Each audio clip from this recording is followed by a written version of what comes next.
Ano nga ba ang purpose ng mga parts na ito sa isang computer at ano ang mga tungkulin nila? Magandang araw po sa inyong lahat. Welcome back to my channel. Kung bago pa lang po kayo dito, mag-follow na at mag-like para updated ka sa mga content ko.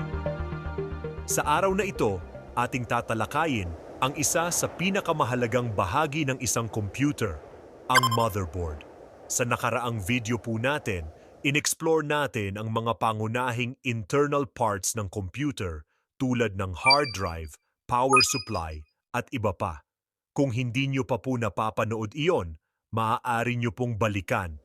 Ngayon naman, mas lalaliman natin ang usapan at pag-aaralan ang mga pangunahing bahagi ng motherboard, ang utak ng ating computer.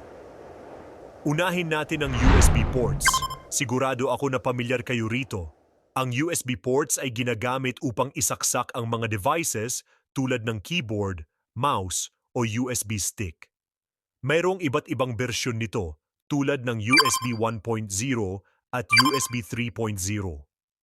Ang USB 1.0 ay mas luma at mas mabagal, ang transfer rate nito ay nasa 1.5 Mbps lamang.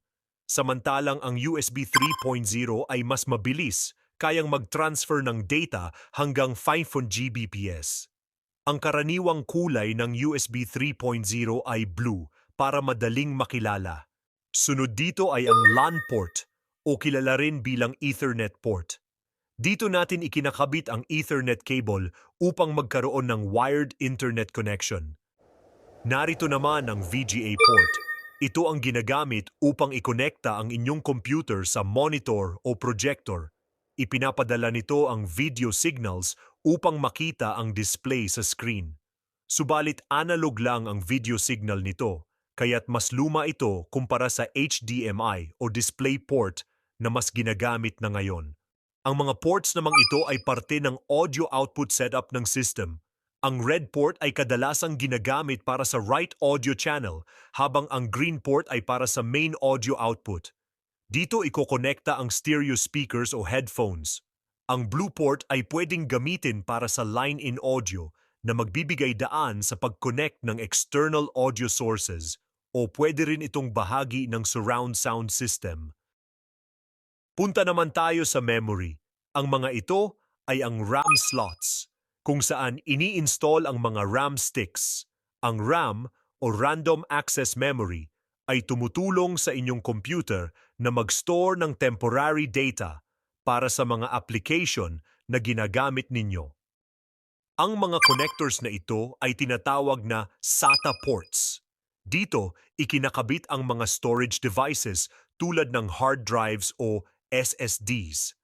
Ang mga storage devices ang naglalaman ng inyong operating system, mga files, at mga program. Ang SATA ang nagsisilbing tulay upang magpadala ng data mula sa storage papunta sa inyong computer.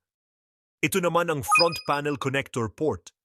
Dito ikinakabit ang mga buttons at lights sa front panel ng inyong computer case tulad ng power button, reset button, at mga LED lights. Kaya kapag pinindot ninyo ang power button o nakita ninyo ang ilaw na LED, dito ito nakakonekta.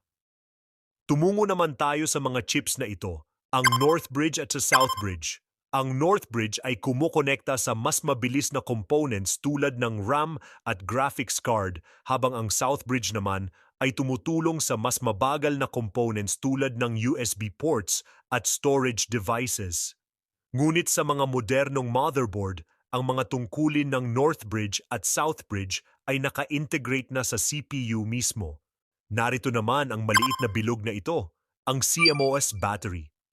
Pinapagana nito ang maliit na memory chip sa motherboard na nag-iimbak ng mga mahalagang system settings tulad ng oras at petsa. Kapag nawalan ito ng charge, maaaring mag-reset ang inyong mga settings tuwing papatayin ninyo ang inyong computer. Ang mga maliliit na components na ito ay tinatawag na capacitors. Sila ang nag-iimbak at naglalabas ng electrical energy upang ma-regulate ang power na pumapasok sa iba't ibang bahagi ng motherboard. Mahalaga ang kanilang papel para mapanatili ang stability ng inyong system.